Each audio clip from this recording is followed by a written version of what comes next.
ওকে,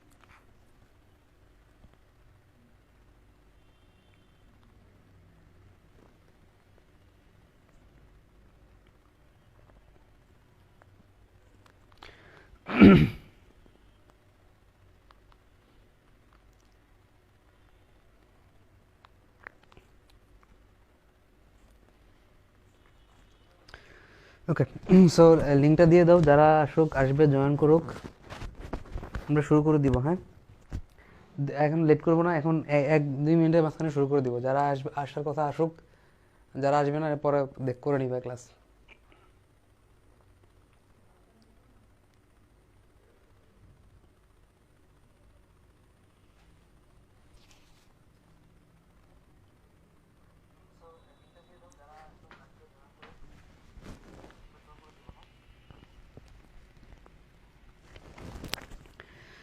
ওকে, আবিদা, আবিদা, সুলতানা, রুবাইয়া, তামান্না, তারপর হচ্ছে শিমলা, ওরা আছে।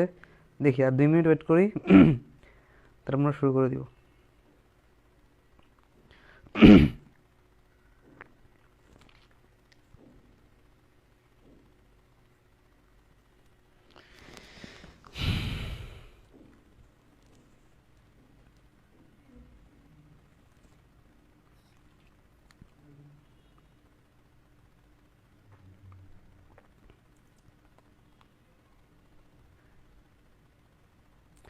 ফিজিক্সের ক্লাস কালকে হবে। হ্যাঁ, ফিজিক্সের ক্লাস আজকে আর হবে না, ফিজিক্সের ক্লাস কালকে হবে।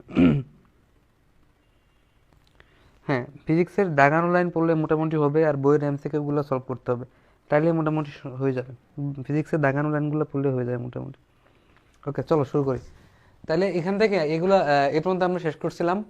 এরপর দেখো এখানে, তাহলে এগুলো আমি তোমাদেরকে পড়াইছি যে বাংলাদেশের প্রথম রাষ্ট্রপতি বঙ্গবন্ধু শেখ মুজিবুর রহমান, ঠিক আছে, প্রথম রাষ্ট্রপতি ছিলেন। অস্থায়ী রাষ্ট্রপতি সৈয়দ নজরুল ইসলাম, যেটা মুজিবনগর সরকারে ছিল। প্রথম প্রধানমন্ত্রী তাজউদ্দিন আহমেদ, স্বরাষ্ট্রমন্ত্রী এইচ এম কামরুজ্জামান, অর্থমন্ত্রী মনসুর আলী। এগুলো সব মুজিবনগর সরকারের কাহিনী, এগুলো আমরা পড়াইছি। ঠিক আছে, এই কয়েকটা জিনিস একটু পড়বা। আর এখান থেকে একটা জিনিস পড়বা, যে জাতীয় সংসদের প্রথম স্পিকার কে ছিল। এটা হচ্ছে মোহাম্মদুল্লাহ। ঠিক আছে, জাতীয় সংসদের প্রথম স্পিকার। আর এই পাশে যেগুলো ছিল এগুলো আমরা আগেই পড়াইছি, এগুলো আমরা নতুন করে বলার কিছু নাই। বাংলাদেশের প্রথম রাষ্ট্রপতি ছিলেন বঙ্গবন্ধু শেখ মুজিবুর রহমান, অস্থায়ী রাষ্ট্রপতি সৈয়দ নজরুল ইসলাম, প্রথম প্রধানমন্ত্রী তাজউদ্দিন আহমেদ, স্বরাষ্ট্রমন্ত্রী এইচ এম কামরুজ্জামান। এগুলো মুক্তিযুদ্ধ পড়ার সময় আমরা বলছি। ঠিক আছে, বাংলাদেশ ব্যাংকের প্রথম গভর্নর কে ছিল এটা একটু পড়বা, এ এন হামিদুল্লাহ। বাংলাদেশ ব্যাংকের প্রথম গভর্নর এ এন হামিদুল্লাহ। আর এখান থেকে একটা জিনিস পড়বা, যে জাতীয় সংসদের প্রথম স্পিকার কে ছিল। জাতীয় সংসদের প্রথম স্পিকার ছিল মোহাম্মদ উল্লাহ। ঠিক আছে, জাতীয় সংসদের প্রথম স্পিকার কে ছিল? জাতীয় সংসদের প্রথম স্পিকার ছিল মোহাম্মদ উল্লাহ। জাতীয় সংসদ, জাতীয় সংসদের প্রথম স্পিকার কে ছিল? জাতীয় সংসদের প্রথম স্পিকার ছিল মোহাম্মদ উল্লাহ। ঠিক আছে, মোহাম্মদ উল্লাহ শেষ।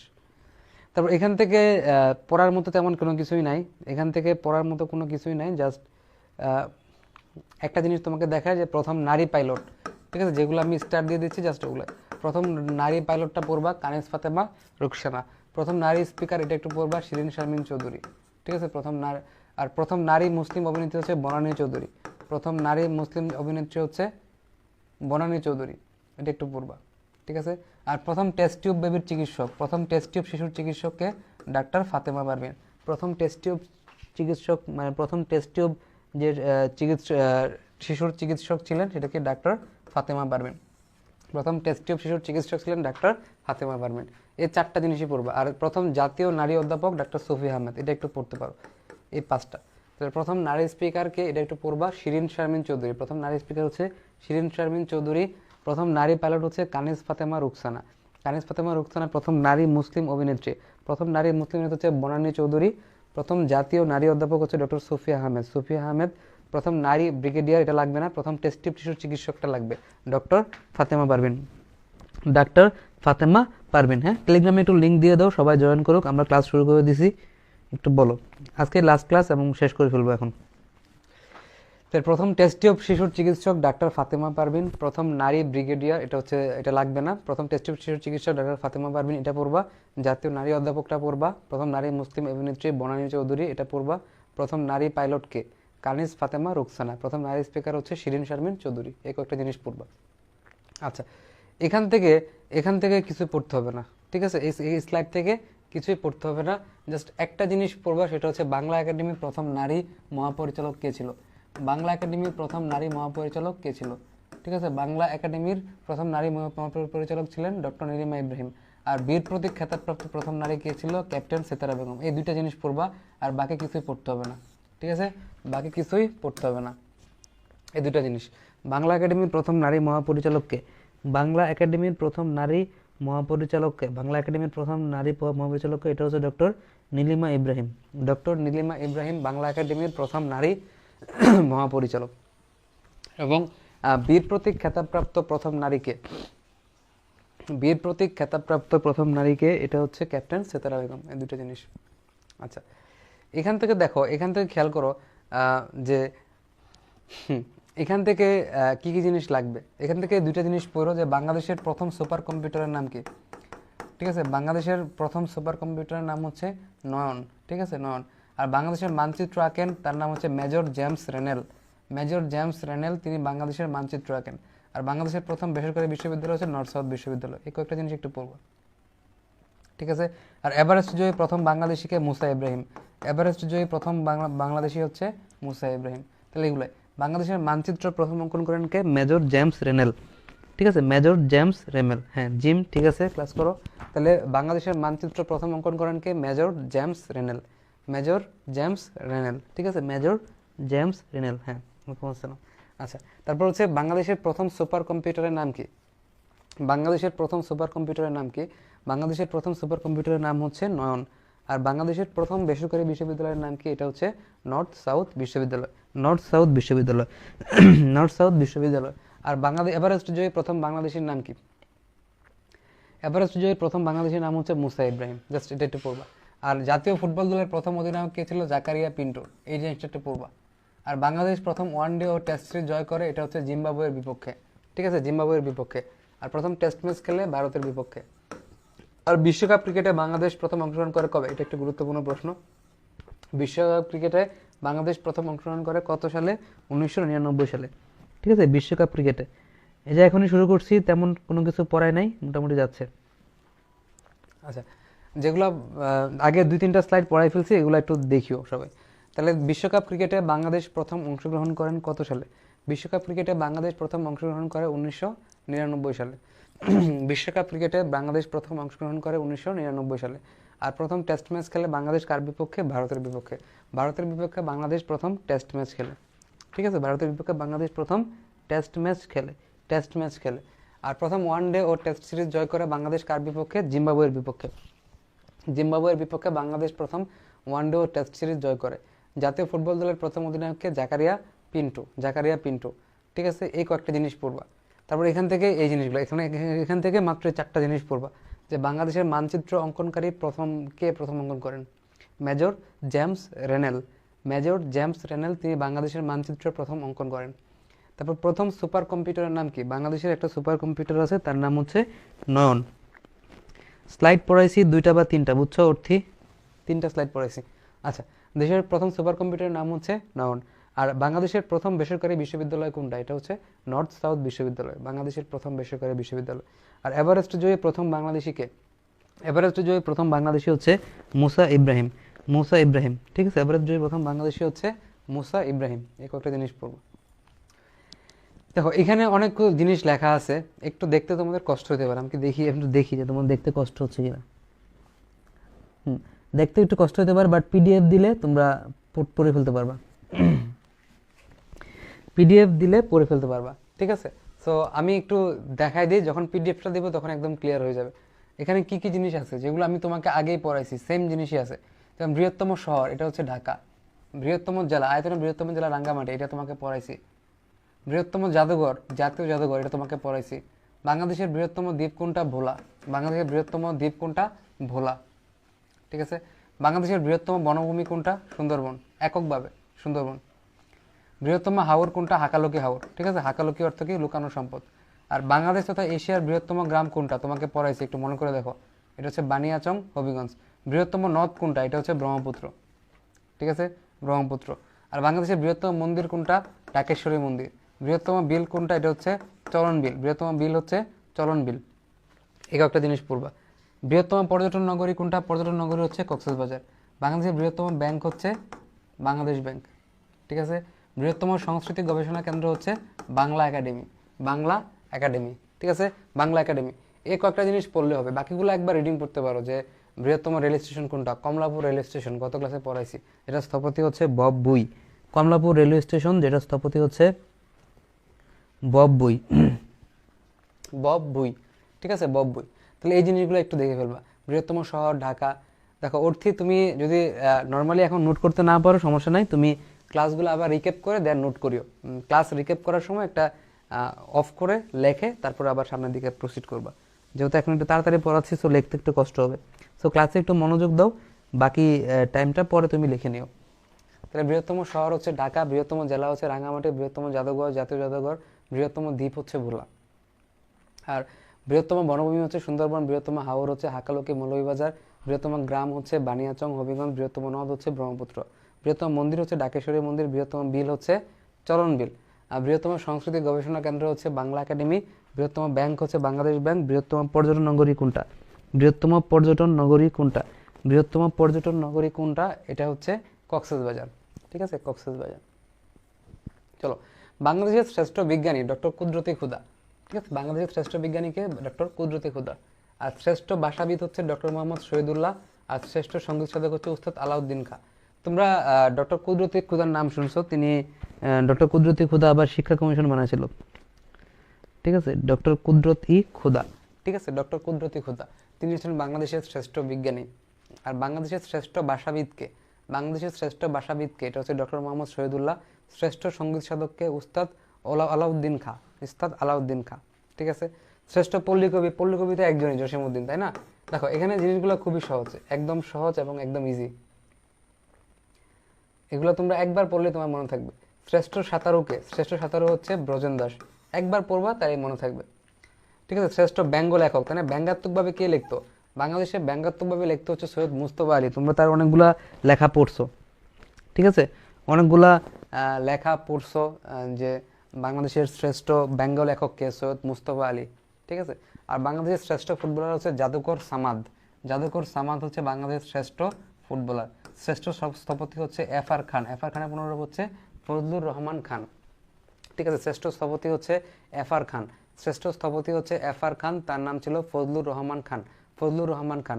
শ্রেষ্ঠ ফুটবলার হচ্ছে জাদুকর সামাদ। ঠিক আছে, জাদুকর সামাদ। তারপর দেখবা এই যে শ্রেষ্ঠ ভাস্করটা পড়বা, দাবারও পড়া দরকার নেই। শ্রেষ্ঠ ভাস্করটা পর শামীম শিকদার। শামীম শিকদারের অনেকগুলা মানে ভাস্কর্য আমরা পড়াইছিলাম। তাহলে শ্রেষ্ঠ ভাস্কর হচ্ছে শামীম শিকদার। শ্রেষ্ঠ ভাস্কর হচ্ছে শামীম শিকদার। আর শ্রেষ্ঠ বাংলা গান কোনটা? আমার সোনার বাংলা আমি তোমাকে ভালোবাসি, যেটা রবীন্দ্রনাথ ঠাকুর লিখছিলেন 1905 সালে বঙ্গভঙ্গকে কেন্দ্র করে। বঙ্গভঙ্গ, ওটা আমরা পরে আলোচনা করব। বঙ্গভঙ্গ কেন্দ্র করে তিনি এই বইটা কিভাবে রচনা করছিলেন, এটা মানে গানটা কিভাবে তিনি রচনা করছিলেন। তাহলে এখান থেকে এই কয়েকটা জিনিস তুমি একটু পড়বা, যে শ্রেষ্ঠ বিজ্ঞানীকে, বাংলাদেশের শ্রেষ্ঠ বিজ্ঞানী ডক্টর কুদরতি খুদা, শ্রেষ্ঠ ভাষাবিদ ডক্টর মোহাম্মদ শহীদুল্লাহ, আর পল্লী কবিতা জসীমউদ্দিন জানু। ঠিক আছে, এখানে কয়েকটা জিনিস একদম অল্প, এগুলো সব পড়ার দরকার নাই, এগুলো থেকে কখনোই পরীক্ষায় প্রশ্ন আসবে না। এই কয়েকটা জিনিস একটু মনে রাখতে পারলেই এনাফ। শ্রেষ্ঠ স্থপতি হচ্ছে এফ আর খান, ফজলুর রহমান খান। জাস্ট একবার রিডিং পড়বা, তাহলে মনে থাকবে। আচ্ছা, এখানে কিছু কিছু পুরাতন নাম দেওয়া আছে, সব পড়া লাগবে না, কয়েকটা একটু পড়ে রাখবা। ঠিক আছে, জাস্ট কয়েকটা। যেমন ঢাকার প্রাচীন নাম কি ছিল? জাহাঙ্গীরনগর। এটা মনে রাখলে হচ্ছে ঢাকার প্রাচীন নাম। আর গাজীপুরের আগের নাম ছিল জয়দেবপুর। গাজীপুরের আগের নাম ছিল জয়দেবপুর। তাহলে ঢাকার আগের নাম কি ছিল? ঢাকার পূর্ব নাম কি ছিল? ঢাকার পূর্ব নাম ছিল জাহাঙ্গীরনগর। ব্যঙ্গ লেখক মানে কি? ব্যঙ্গ লেখক মানে হচ্ছে তিনি যা যা লিখতেন সেটা একটু ব্যঙ্গাত্মকভাবে বা উপহাস ঠাট্টা বিদ্রুপ করে সেভাবে উপস্থাপন করতেন। তার লেখাতে একটু ব্যঙ্গাত্মক রূপ ছিল। ঠিক আছে, তিনি একটু মজা করে ফান করে কথাগুলো বলতেন, এটাকে বলা হয় ব্যঙ্গাত্মকভাবে। হ্যাঁ, আগের স্লাইড এই যে যে বাংলাদেশের শ্রেষ্ঠ বিজ্ঞানী কে? বাংলাদেশের শ্রেষ্ঠ বিজ্ঞানী হচ্ছে ডক্টর কুদরতে খুদা। বাংলাদেশের শ্রেষ্ঠ ভাষাবিদ কে? ডক্টর মোহাম্মদ শহীদুল্লাহ। বাংলাদেশের শ্রেষ্ঠ সঙ্গীত সাধক কে? উস্তাদ আলাউদ্দিন খাঁ। ঠিক আছে। শ্রেষ্ঠ পল্লী কবি হচ্ছে জসিমউদ্দিন। শ্রেষ্ঠ সাঁতারু হচ্ছে ব্রজেন দাস। শ্রেষ্ঠ ব্যঙ্গ লেখক হচ্ছে সৈয়দ মুস্তফা আলী। সৈয়দ মুস্তফা আলী। আর বাংলাদেশের শ্রেষ্ঠ ফুটবলারকে? জাদুকর সামাদ। জাদুকর সামাদ। শ্রেষ্ঠ স্থপতি হচ্ছে এফআর খান বা হচ্ছে ফজলুর রহমান খান। শ্রেষ্ঠ স্থপতি হচ্ছে এফআর খান বা ফজলুর রহমান খান। শ্রেষ্ঠ ভাস্করকে? শ্রেষ্ঠ ভাস্কর হচ্ছে শামীম শিকদার। শ্রেষ্ঠ ভাস্কর হচ্ছে শামীম শিকদার। আর বাংলাদেশের শ্রেষ্ঠ বাংলা গান হচ্ছে আমার সোনার বাংলা। ওকে, এরপর চলো ঢাকা। তারপর হচ্ছে মুন্সিগঞ্জের পূর্ব নাম কি ছিল? এটা একটু পুরো। মুন্সিগঞ্জের পূর্ব নাম ছিল হচ্ছে বিক্রমপুর। আর ময়মনসিংহের পূর্ব নাম ছিল নাসিরাবাদ। ময়মনসিংহের পূর্ব নাম ছিল নাসিরাবাদ। তাহলে ঢাকার পূর্ব নামটা একটু পড়বা। ঢাকার পূর্ব নাম ছিল হচ্ছে জাহাঙ্গীরনগর। ঢাকার পূর্ব নাম ছিল জাহাঙ্গীরনগর। আর গাজীপুরের পূর্ব নাম কি ছিল? গাজীপুরের পূর্ব নাম ছিল হচ্ছে জয়দেবপুর। গাজীপুরের পূর্ব নাম ছিল জয়দেবপুর। মুন্সিগঞ্জের পূর্ব নাম ছিল হচ্ছে বিক্রমপুর। বিক্রমপুর। ময়মনসিংহ হচ্ছে নাসিরাবাদ। ঠিক আছে। দিনাজপুরের পূর্ব নামটা পড়ো। দিনাজপুরের পূর্ব নাম হচ্ছে গন্ডোয়ানল্যান্ড। দিনাজপুরের পূর্ব নাম হচ্ছে গন্ডোয়ানল্যান্ড। দিনাজপুরের পূর্ব নাম কি? দিনাজপুরের পূর্ব নাম হচ্ছে গন্ডোয়ানল্যান্ড। আর ময়নামতির পূর্ব নাম ছিল রোহিতগিরি। কয়েকবার পড়লে মনে থাকবে, এগুলো বোঝার কিছু নাই, কয়েকবার পড়লে মনে থাকবে। মহাস্থানগড়ের পূর্ব নাম কি? পুণ্ডনগর বা হচ্ছে পুণ্ড্রবর্ধন। একবার পড়বা মনে থাকবে। মুজিবনগর। মুজিবনগরকে আগে কি নামে ডাকতো? বৈদ্যনাথতলা। মুজিবনগরকে কি নামে ডাকতাম আমরা? বৈদ্যনাথতলা। ঠিক আছে। ঢাকার পূর্ব নাম ছিল জাহাঙ্গীরনগর। গাজীপুর জয়দেবপুর। মুন্সিগঞ্জ ছিল বিক্রমপুর। মুন্সিগঞ্জ ছিল বিক্রমপুর। ময়মনসিংহের পূর্ব নাম কি? ময়মনসিংহের পূর্ব নাম হচ্ছে নাসিরাবাদ। দিনাজপুর। দিনাজপুরের পূর্ব নাম কি? দিনাজপুরের পূর্ব নাম ছিল হচ্ছে গন্ডোয়ানল্যান্ড। দিনাজপুরের পূর্ব নাম ছিল গন্ডোয়ানল্যান্ড। আর ময়নামতির পূর্ব নাম ছিল হচ্ছে রোহিতগিরি। ময়নামতির পূর্ব নাম ছিল রোহিতগিরি। রোহিতগিরি। ঠিক আছে। তারপর হচ্ছে আমাদের মহাস্থানগড়ের পূর্ব নাম ছিল পুণ্ডনগর বা পুণ্ডবর্ধন। মুজিবনগরের পূর্ব নাম ছিল বৈদ্যনাথতলা। বৈদ্যনাথতলা। কুমিল্লাকে আগে কি নামে ডাকতো মানুষজন? কুমিল্লাকে আগে কি নামে ডাকতো? কুমিল্লার পূর্ব নাম ছিল ত্রিপুরা। ঠিক আছে। কুমিল্লার পূর্ব নাম ছিল ত্রিপুরা। কুমিল্লাকে আমরা ত্রিপুরা নামে ডাকতাম। ঠিক আছে। লালবাগ দুর্গ, এটার আগের নাম ছিল হচ্ছে আওরঙ্গাবাদ দুর্গ। লালবাগ দুর্গ, আওরঙ্গাবাদ দুর্গ। লালবাগ দুর্গ, এটার আগের নাম কি ছিল? আওরঙ্গাবাদ দুর্গ। শ্রেষ্ঠ মহিলা কবির নাম লাগবে না, সমস্যা নেই। লালবাগ দুর্গ, আওরঙ্গাবাদ দুর্গ। বরিশাল। বরিশালের পূর্ব নাম ছিল হচ্ছে চন্দ্রদ্বীপ। ঠিক আছে। বরিশালের পূর্ব নাম ছিল চন্দ্রদ্বীপ। ভোলার পূর্ব নাম কি ছিল? শাহবাজপুর। তোমরা, আমি তোমাকে আগের দিন পড়াইছি যে ভোলার পূর্ব নাম, ভোলা হচ্ছে দ্বীপের রানী এবং তার পূর্ব নাম ছিল হচ্ছে শাহবাজপুর। বাহাদুর শাহ পার্ক, এটার আগের নাম ছিল ভিক্টোরিয়া পার্ক। আসাদ গেট, এটার পূর্ব নাম ছিল হচ্ছে আইয়ুব গেট। ঠিক আছে, মনে আছে? এগুলো তোমাদেরকে পড়াইছিলাম। আসাদ গেট এবং হচ্ছে আইয়ুব গেট। হ্যাঁ, তাহলে এই কয়েকটা জিনিস একটু পড়বা, যে ঢাকার পূর্ব নাম কি, গাজীপুরের পূর্ব নাম কি, মুন্সিগঞ্জের পূর্ব নাম কি, একবার পূর্বা মনে থাকবে। ময়মনসিংহের পূর্ব নাম কি, একবার পূর্বা মনে থাকবে। দিনাজপুরের পূর্ব নাম ছিল গন্ডোয়ানল্যান্ড। গন্ডোয়ানল্যান্ড, গন্ডোয়ানাল্যান্ড বা গন্ডোয়ানল্যান্ড। ময়নামতির পূর্ব নাম ছিল রোহিতগিরি। সোনারগাঁও পড়লাম। মহাস্থানগড়ের পূর্ব নাম ছিল পুণ্ডনগর বা পুণ্ড্রবর্ধন। আর মুজিবনগরের পূর্ব নাম ছিল হচ্ছে বৈদ্যনাথতলা। বাহাদুর শাহ পার্ক, এটা হচ্ছে ভিক্টোরিয়া পার্ক। আসাদ গেট, এটার পূর্ব নাম ছিল আইয়ুব গেট। আর দ্বীপের রানী ভোলা, যার পুরো নাম ছিল হচ্ছে শাহবাজপুর। বরিশালের পুরো নাম ছিল চন্দ্রদ্বীপ। লালবাগ দুর্গ, এটা পুরো নাম ছিল আওরঙ্গাবাদ দুর্গ। কুমিল্লার পুরো নাম ছিল হচ্ছে ত্রিপুরা। আচ্ছা, দেখো এখানে এই জিনিসগুলো, এখান থেকে কি কি জিনিস পড়বা, একদম সহজ জিনিসগুলো আসলে। নদীমাতৃক দেশ বাংলাদেশ, পৃথিবীর বৃহত্তম বদ্বীপ বাংলাদেশ, বাংলাদেশের বৃহত্তম বদ্বীপ হচ্ছে সুন্দরবন। মনে আছে? আমি তোমাদেরকে জীবের পরিবেশ বিস্তার সংরক্ষণ পড়ানোর সময় এটা পড়াইছিলাম যে বাংলাদেশের নদীমাতৃক দেশ, পৃথিবীর বৃহত্তম বদ্বীপ হচ্ছে বাংলাদেশ, বাংলাদেশের বৃহত্তম বদ্বীপ হচ্ছে সুন্দরবন। বাটির দেশও বাংলাদেশ, এগুলো একবার পড়বা, তারই মনে থাকবে, মানে কঠিন কোনো কিছু না। সোনালী আঁশের দেশ বাংলাদেশ, মসজিদের শহর ঢাকা, রিকশার শহর ঢাকা, বাংলার শস্য ভাণ্ডার হচ্ছে বরিশাল, বাংলার ভেনিস হচ্ছে বরিশাল, তাই না? এগুলো তোমরা ছোটোবেলা থেকে পড়ে আসছো। দ্বীপ জেলা বা দ্বীপের রানী সাগরদ্বীপ হচ্ছে বাংলাদেশ। বাংলার দুঃখ একটু আগে পড়ালাম দামোদর নদী। পশ্চিমা বাহিনীর দুঃখ আগে একটু আগে পড়ালাম ডাকাতিয়া নদী। চট্টগ্রামের দুঃখ চাকতাই খাল বা চাকতাই নদী, একটু আগে পড়াইছি। So easy. সাগরকন্যা হচ্ছে কুয়াকাটা। সাগরকন্যা হচ্ছে কুয়াকাটা, কয়েক হাজারবার বলছি। সাইবার সিটি হচ্ছে সিলেট। 360 আউলিয়ার দেশ, দেখো এই জায়গায় একটু ভালোভাবে খেয়াল করো। 360 আউলিয়ার দেশ, 360 আউলিয়ার দেশ বললে সেটা হবে সিলেট। যদি আমি বলি 360 আউলিয়ার দেশ, তাহলে তুমি বলবা সেটা হচ্ছে সিলেট। বাট যদি আমি বলি 12 আউলিয়ার দেশ, 12 আউলিয়ার দেশ, তাহলে সেটা হবে চট্টগ্রাম। সো পার্থক্যটা খুবই খুবই খুবই বোঝা যাচ্ছে যে যদি আমি বলি 360 আউলিয়ার দেশ, তাহলে তোমাকে বলতে হবে সেটা সিলেট। আর যদি আমি বলি 12 আউলিয়ার দেশ, তাহলে সেটা হবে চট্টগ্রাম, বাণিজ্যিক রাজধানী চট্টগ্রাম।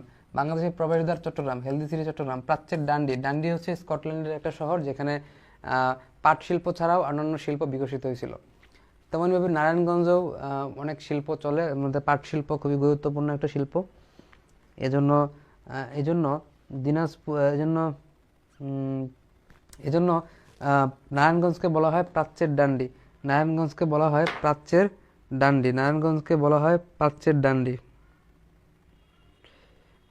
নারায়ণগঞ্জকে বলা হয় প্রাচ্যের ডান্ডি। নারায়ণগঞ্জকে বলা হয় প্রাচ্যের ডান্ডি। ঠিক আছে, প্রাচ্যের ডান্ডি। নারায়ণগঞ্জকে বলা হয় প্রাচ্যের ডান্ডি। সিল্ক সিটি হচ্ছে রাজশাহী, তোমাদেরকে হাজারবার বলছি। খাগড়াছড়ির দুঃখ হচ্ছে খসরুতার চঙ্গি। আর হিমালয়ের কন্যা হচ্ছে পঞ্চগড়। ঠিক আছে, বাংলাদেশের কুয়েত সিটি খুলনা। এগুলো আমরা আগেই পড়াইছি, এই জন্য আমরা রিপিট করবো না। ঠিক আছে, আগেই পড়াইছি এগুলো।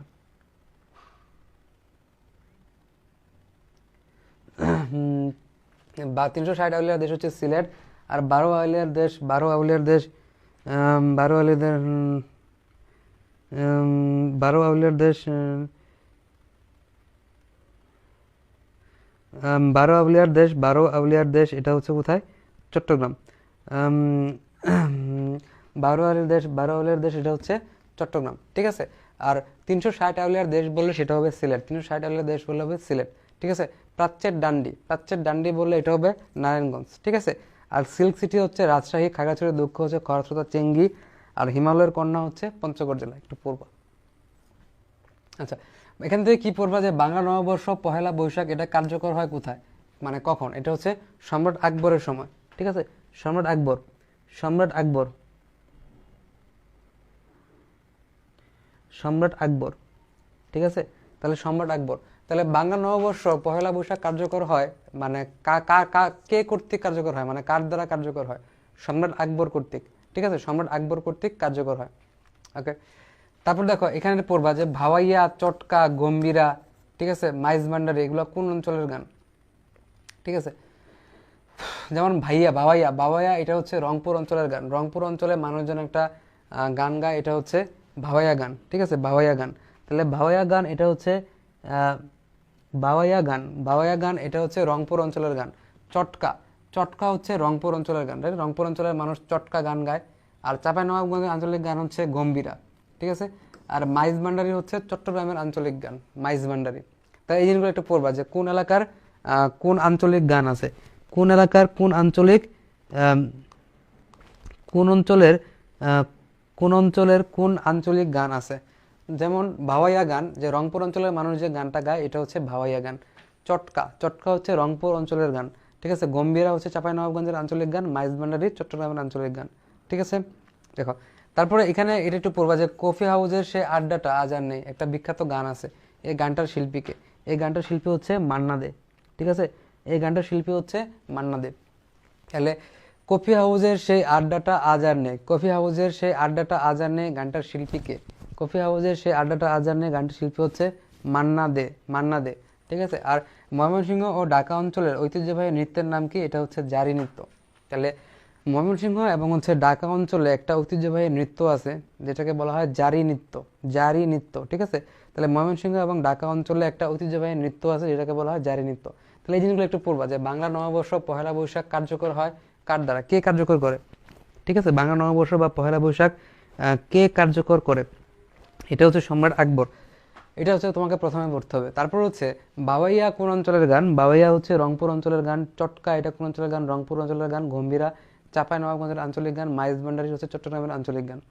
কফি হাউসের সেই আড্ডাটা আজ আর নেই, এটা শিল্পীকে? মান্না দে।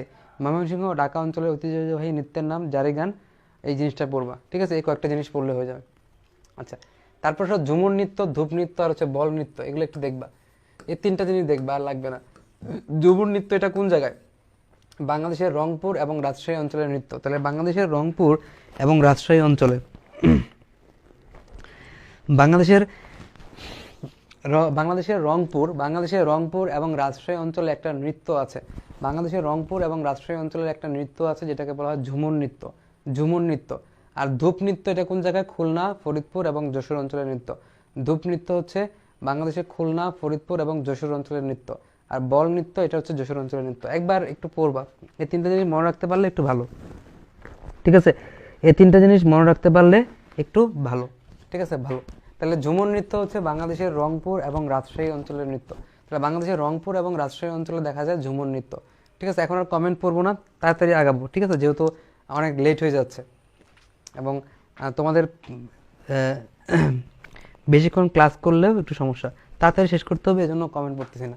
তাহলে ধূপ নৃত্য হচ্ছে বাংলাদেশের খুলনা, ফরিদপুর এবং যশোর অঞ্চলের নৃত্য। খুলনা, ফরিদপুর ও যশোর অঞ্চলের নৃত্য। আর বল নৃত্য হচ্ছে বাংলাদেশের যশোর অঞ্চলের নৃত্য। এই তিনটা জিনিস দেখবা। এখান থেকে লালনের বিখ্যাত গান আছে, তিনটা জিনিসই পড়বা। একটা হচ্ছে খাঁচার ভিতর অচিন পাখি কেমনে আসে যায়। তাহলে খাঁচার ভিতর অচিন পাখি কেমনে আসে যায়, এটা হচ্ছে লালনের গান। তারপর সব লোককে কয় লালন কি জাত সংসারে। তাহলে এখানে লালন কথাটা আছে, লালন কথাটা আছে, তার মানে এটা কার লেখা? লালনের লেখা। ঠিক আছে, আমি অপার হয়ে বসে আছি ওগো দয়াময়, একটা গান আছে। তাহলে আমি অপার হয়ে বসে আছি ওগো দয়াময় বা এরকম, তাহলে ওটা কি লালনের গান। ঠিক আছে, আর সময় গেলে সাধন হবে না, একটা গান আছে, সময় গেলে সাধন হবে না। ঠিক আছে, সময় গেলে সাধন হবে না। তাহলে এই চারটা গান, যে খাঁচার ভিতর অচিন পাখি কেমনে আসে যায়, আর সব লোকে কয় লালন কি জাত সংসারে, আমি অপার হয়ে বসে আছি ওগো দয়াময়, সময় গেলে সাধন হবে না, এই চারটা গান হচ্ছে লালন ফকির শাহ। ঠিক আছে, এই জায়গায়। আর হাসন রাজার গান থেকে জাস্ট একটা গানই পড়বা, একটা গান। ঠিক আছে, যে লোকে বলে বলে রে ঘরবাড়ি ভালো না আমার, একটা গান আছে না, লোকে বলে ও বলে রে ঘরবাড়ি ভালো না আমার, কি ঘর বানাইবো আমি শূন্যেরও মাজার, একটা গান আছে। লোকে বলে ও বলে রে ঘরবাড়ি ভালো না আমার, কি ঘর বানাইবো আমি শূন্যের মাজার। তাহলে এই গানটা কার? এই গানটা হচ্ছে হাসন রাজার। ঠিক আছে, হাসন রাজার। তাহলে এখান থেকে জাস্ট লালনের চারটা গান পড়বা। খাঁচার ভিতর অচিন পাখি কেমনে আসে যায়, সব লোকে কয় লালন কি জাত সংসারে, আমি অপার হয়ে বসে আছি, আর হচ্ছে সময় গেলে সাধন হবে না। আমি অপার হয়ে বসে আছি আর সময় গেলে সাধন হবে না, এই চারটা গান হচ্ছে লালনের গান। আর লোকে বলে ও বলে রে গরবারি বালানা আমার, এটা হচ্ছে হাসন রাজার গান। আচ্ছা, আব্বাসউদ্দিন অনেকগুলো গান লিখছে, কিন্তু এখান থেকে আমার কোনো কিছু পড়তে হবে না, সো এটা বাদ। আব্বাসউদ্দিনের গান বাদ। জাস্ট একটা জিনিস মনে রাখবা, এটা হচ্ছে ভাওয়াইয়া গানের সম্রাট। ভাওয়াইয়া গানের সম্রাট হচ্ছে আমাদের আব্বাসউদ্দিন। ভাওয়াইয়া গানের সম্রাট হচ্ছে আব্বাসউদ্দিন। জাস্ট একটা জিনিস, আব্দুল আলিম থেকে কিছু পড়তে হবে না। ঠিক আছে, এবং শাহ আব্দুল করিম থেকে কিছু পড়তে হবে না। ঠিক আছে, একটা জিনিস পড়তে পারো যে বাউল সম্রাটকে, বাউল সম্রাট। ঠিক আছে, বাউল সম্রাট। তাহলে এখান থেকে পড়া একদম তোমাকে কমাই দিচ্ছি, আমি কোনো পড়াই দিচ্ছি না। তাহলে একটা জিনিস, ভাওয়াইয়া গানের সম্রাটকে, ভাওয়াইয়া গানের সম্রাটের নাম হচ্ছে আব্বাসউদ্দিন, আর বাউল সম্রাটের নাম কি? শাহ আব্দুল করিম। দেখছো, মাত্র দুইটা জিনিস তোমাকে পড়তে হবে এখান থেকে। তাহলে দেখো, এখান থেকে পড়া খুবই কম, যে ভাওয়াইয়া গানের সম্রাটকে। ঠিক আছে, ভাওয়াইয়া গানের সম্রাটকে, ভাওয়াইয়া গানের সম্রাট হচ্ছে আব্বাসউদ্দিন। ভাওয়াইয়া গানের সম্রাটকে, ভাওয়াইয়া গানের সম্রাট হচ্ছে আব্বাসউদ্দিন। আর শাহ আব্দুল করিম উনি হচ্ছেন বাউল সম্রাট। তাহলে বাউল সম্রাট তিনি হচ্ছেন শাহ আব্দুল করিম, তিনি হচ্ছেন বাউল সম্রাট। আচ্ছা, এখানে বিবিসি জরিপে অনেকগুলো শ্রেষ্ঠ গান দেওয়া আছে, এখান থেকে কি কি জিনিস পড়বা দেখো। এগুলো আমরা পড়ছি আগে থেকে, যে মোরা একটি ফুলকে বাঁচাবো বলে যুদ্ধ করি, গানটি শিল্পীকে আপেল মাহমুদ, গীতিকার এবং দেখো, শিল্পী আপেল মাহমুদ, সুরকারও আপেল মাহমুদ, আর গীতিকার হচ্ছে গোবিন্দ হালদার। এটা আমরা মুক্তিযুদ্ধ পড়ানোর সময় পড়াইছি। ঠিক আছে, এটা একটু পড়তে হবে, যে মোরা একটি ফুলকে বাঁচাবো বলে যুদ্ধ করি, এই গানটার সুরকার এবং শিল্পী হচ্ছে আপেল মাহমুদ, এবং এই গানটার কে গীতিকার করছে, এটা হচ্ছে গোবিন্দ হালদার। এটা একটু পড়বা। আর এক সাগর রক্তের বিনিময়ে বাংলার স্বাধীনতা আনলে যারা, এটা একটু পড়বা, যে এখানে গীতিকার এবং সুরকার, শিল্পী লাগবে না। এক সাগর রক্তের বিনিময়ে বাংলার স্বাধীনতা আনলে যারা, এখান থেকে জাস্ট গীতিকার এবং সুরকার, গীতিকার গোবিন্দ হালদার, সুরকার আপেল মাহমুদ। তাহলে এই দুইটা গান, এক সাগর রক্তের বিনিময়ে বাংলার স্বাধীনতা আনলে যারা, আমরা তোমাদের ভুলবো না, এই গান, আর মোরা একটি ফুলকে বাঁচাবো বলে যুদ্ধ করি, এই গান। এই দুইটা গানের ক্ষেত্রে গীতিকার গতে গোবিন্দ।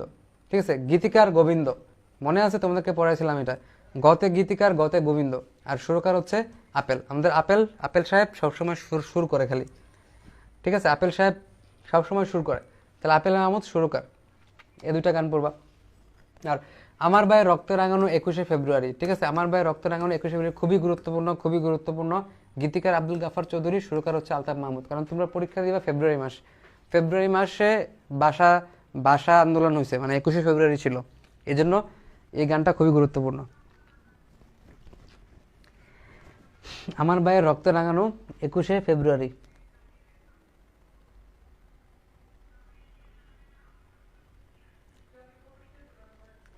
আমার ভাইয়ের রক্ত রাঙানো 21শে ফেব্রুয়ারি। আমার ভাইয়ের রক্ত রাঙানো 21শে ফেব্রুয়ারি গানটা গীতিকার হচ্ছে আব্দুল গাফফার চৌধুরী এবং সুরকার হচ্ছে আলতাফ মাহমুদ।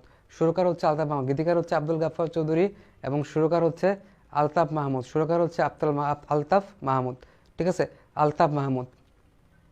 এই তিনটা জিনিস একটু পড়বা। আর মানুষ মানুষের জন্য, জীবন জীবনের জন্য, একটু সহানুভূতি কি মানুষ দিতে পারে না।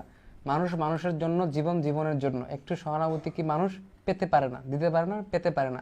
এটা শিল্পী, গীতিকার, সুরকার সবাই সেম, ভূপেন হাজারিকা। মানুষ মানুষের জন্য, জীবন জীবনের জন্য, একটু সহানুভূতি কি মানুষ পেতে পারে না। গানটির শিল্পী, গীতিকার, সুরকার সবই হচ্ছে সেম। এগুলো হচ্ছে ভূপেন হাজারিকা, ভূপেন হাজারিকা, ঠিক আছে, ভূপেন হাজারিকা। ভূপেন হাজারিকা,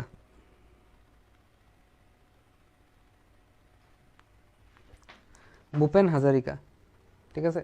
তাইলে এই গানটা মানুষ মানুষের জন্য, জীবন জীবনের জন্য। এই গানটার শিল্পী, গীতিকার এবং সুরকার সবগুলো হচ্ছে একজন ব্যক্তি, সেটা হচ্ছে ভূপেন হাজারিকা।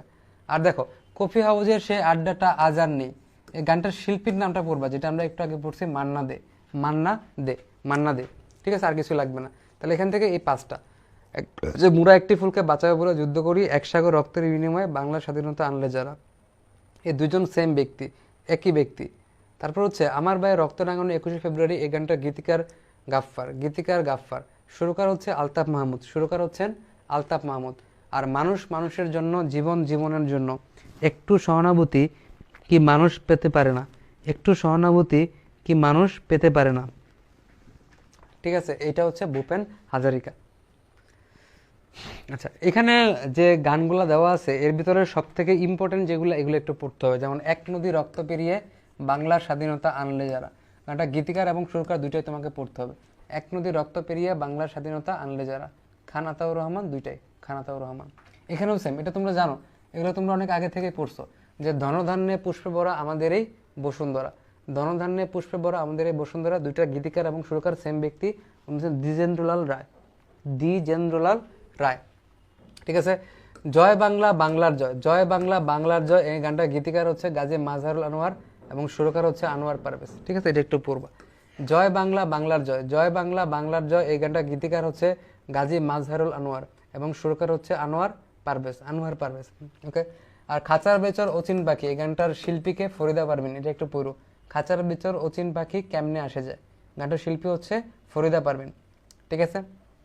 আচ্ছা, কারার ওই লৌহ কপাট ভেঙে ফেল করলে লোপাট, তাহলে এটা একটা বিদ্রোহী একটা উক্তি, যে কারার ওই লৌহ কপাট, কারার ওই লৌহ কপাট ভেঙে ফেল করলে লোপাট, তাহলে এটা হচ্ছে একটা বিদ্রোহী উক্তি, যেটার শিল্পী, গীতিকার, সুরকার সবই হচ্ছে সেম, কাজী নজরুল ইসলাম। কারার ওই লৌহ কপাট ভেঙে ফেল করলে লোপাট, সবগুলা সেম, শিল্পী, গীতিকার, সুরকার, কাজী নজরুল ইসলাম। আর দেখো এই জায়গায় লাস্টে, যে তুমি কি দেখেছো কবু জীবনের পরাজয়, গানটার শিল্পীকে, তুমি কি দেখেছো কবু জীবনের পরাজয়, এই গানটার শিল্পী হচ্ছে আব্দুল জব্বার, ঠিক আছে। তুমি কি দেখেছো কবু জীবনের পরাজয়, এটা হচ্ছে আব্দুল জব্বার, ঠিক আছে। আর ধনধান্যে পুষ্পে ভরা আমাদের এই বসুন্ধরা, এটা তোমাকে আমি পড়াইছিলাম, এটা হচ্ছে দ্বিজেন্দ্রলাল রায়, এটা খুবই গুরুত্বপূর্ণ। আর সালাম সালাম হাজার সালাম সকল শহীদ স্মরণে, আমার হৃদয় বেসে যেতে চায় তাদের স্মৃতির চরণে, একটা গান আছে, সেটা শিল্পী হচ্ছে আব্দুল জব্বার এবং সুরকারও হচ্ছে আব্দুল জব্বার। এই কয়েকটা জিনিস একটু পড়বা এখান থেকে। প্রথম হচ্ছে এক নদী রক্ত পেরিয়ে বাংলা স্বাধীনতা আনলে যারা, এটা। জয় বাংলা বাংলার জয়, এটা। তারপর হচ্ছে কারার ওই লৌহ কপাট ভেঙে ফেল করলে লোপাট, এটা পড়তে হবে। তুমি কি দেখেছো কবু জীবনের পরাজয়, তুমি কি দেখেছো কবু জীবনের পরাজয়, ঠিক আছে, এটা পড়বা। আর চল চল চল ঊর্ধ্ব গগনে বাজে মাদল, এটা গুরুত্বপূর্ণ, চল চল চল ঊর্ধ্ব গগনে বাজে মাদল, ঠিক আছে, এটা একটু পড়বা। আর খাঁচার ভিতর অচিন পাখি, গানটার শিল্পী হচ্ছে ফরিদা পারভিন। আর সালাম সালাম হাজার সালাম সকল শহীদ স্মরণে, এই গানটার মানে যে গাইছে এবং যে সুর করছে একজন ব্যক্তি, তার নাম হচ্ছে আব্দুল জব্বার। আচ্ছা, জয়নুল আবেদিন থেকে কি পড়বা, জয়নুল আবেদিন থেকে তার চিত্রকর্মের নাম পড়বা, ঠিক আছে, এবং এই তিনটা মাত্র। দেখো, মেডোনা 43, মেডোনা 43 এটা কার, মেডুনা 43 এটা কার? এটা হচ্ছে জয়নুল আবেদিনের। মনপুরা 70 এটা কার চিত্রকর্ম? এবার পরীক্ষা আসবে। মনপুরা 70 এটা কার চিত্রকর্ম? জয়নুল আবেদিনের। মইটানা এটা কার চিত্রকর্ম কর্ম? জয়নুল আবেদিনের। আর সংগ্রাম এটা কার চিত্রকর্ম? এটা হচ্ছে জয়নুল আবেদিনের। তাহলে জয়নুল আবেদিনের 4টা চিত্রকর্ম সম্পর্কে তোমাকে পড়তে হবে। হ্যাঁ, গুলায় যাওয়াটা খুবই স্বাভাবিক, আবার একটু পড়বা তাহলে মনে থাকবে। ঠিক আছে, গুলায় যাওয়াটা খুবই স্বাভাবিক, কারণ এত ইনফরমেশন মনে রাখাটা খুবই টাফ আসলে। এক নদী না, এক সাগর রক্তের বিনিময়, মনে রাখাটা খুবই টাফ, কারণ এত ইনফরমেশন মাথায় আসলে ঢুকানোটা খুবই কঠিন। বাট এখানে কি এক নদী ছিল? এক নদী রক্ত পেরিয়ে, হ্যাঁ এক নদী, এখানে তো নদী, ওটা ওই গানটা ওরকম যে এক সাগর রক্তের বিনিময়ে বাংলার স্বাধীনতা আনলে যারা, আমরা তোমাদের ভুলবো না। আর এটা হচ্ছে এক নদী রক্ত পেরিয়ে, ঠিক আছে, এক নদী রক্ত পেরিয়ে বাংলার স্বাধীনতা। ওটা একটা হচ্ছে এক নদী রক্ত পেরিয়ে, এটা একটা আলাদা গান, আর ওটা আলাদা গান। এটা হচ্ছে এক নদী রক্ত পেরিয়ে, আর ওটা হচ্ছে এক সাগর রক্তের বিনিময়, দুটার মধ্যে আলাদা আছে, বুঝছো? মঞ্জুর হোসেন, দুইটা আলাদা আছে। এখানে দুইটা গান, একটা হচ্ছে এক সাগর রক্তের বিনিময়,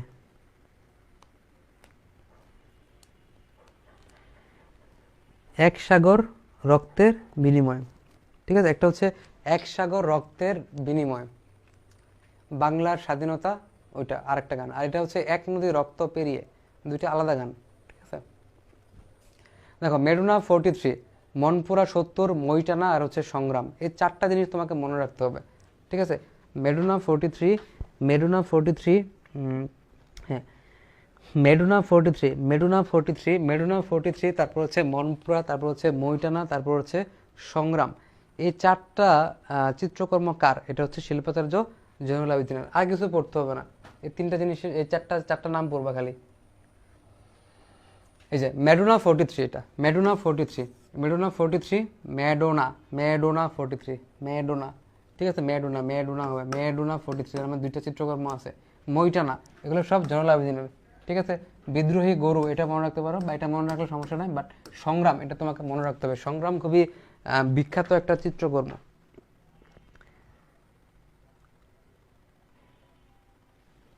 হ্যাঁ, সংগ্রাম একটা বিখ্যাত চিত্রকর্ম, এগুলো হচ্ছে জয়নুল আবেদিনের বিখ্যাত চিত্রকর্ম, যে মেডুনা 43, তারপর হচ্ছে মইটানা, তারপর হচ্ছে সংগ্রাম। আচ্ছা, পটুয়া কামরুল হাসান, তার বিখ্যাত চিত্রকর্ম কি কি আছে? হ্যাঁ, তার বিখ্যাত চিত্রকর্ম হচ্ছে নাইয়োর, নাইয়োর 3 কন্যা, তারপর হচ্ছে নবান্ন, নাইয়োর 3 কন্যা এবং হচ্ছে নবান্ন। তাহলে পটুয়া কামরুল হাসান, এবং একটা জিনিস খেয়াল করো, পটুয়া কামরুল হাসান, ওই যে মাঝে মাঝে তোমরা দেখো না ইয়া খানের একটা বিকৃত ছবি, ঠিক আছে, ইয়া খানের একটা বিকৃত ছবি পাওয়া যায়, এটা আমরা এখানে নাই, বাট ইয়া খানের মাঝে মাঝে একটা বিকৃত ছবি দেখবে, তার মুখমণ্ডল বড় এবং খুব জঘন্য করে একটা বিকৃত ছবি আছে, মাঝে মাঝে টিভিতে দেখায়, পোস্টারিংয়ে দেখায়। সেই ইয়া খানের বিকৃত মুখমণ্ডলের যে ছবি, সেটা তিনি আঁকছিলেন হচ্ছে আমাদের পটুয়া কামরুল হাসান, ঠিক আছে। মুক্তিযুদ্ধ চলাকালীন প্রেসিডেন্ট ইয়া খানের বিকৃত মুখমণ্ডলের একটা ছবি আঁকছিলেন পটুয়া কামরুল হাসান। আর তার উল্লেখযোগ্য 3টা চিত্রকর্ম আছে, যেগুলো তোমাকে একটু পড়তে হবে। এই 3টা জিনিস তোমাকে একটু পড়তে হবে, একটা হচ্ছে নাইয়োর, একটা হচ্ছে 3 কন্যা, একটা হচ্ছে নবান্ন, ঠিক আছে।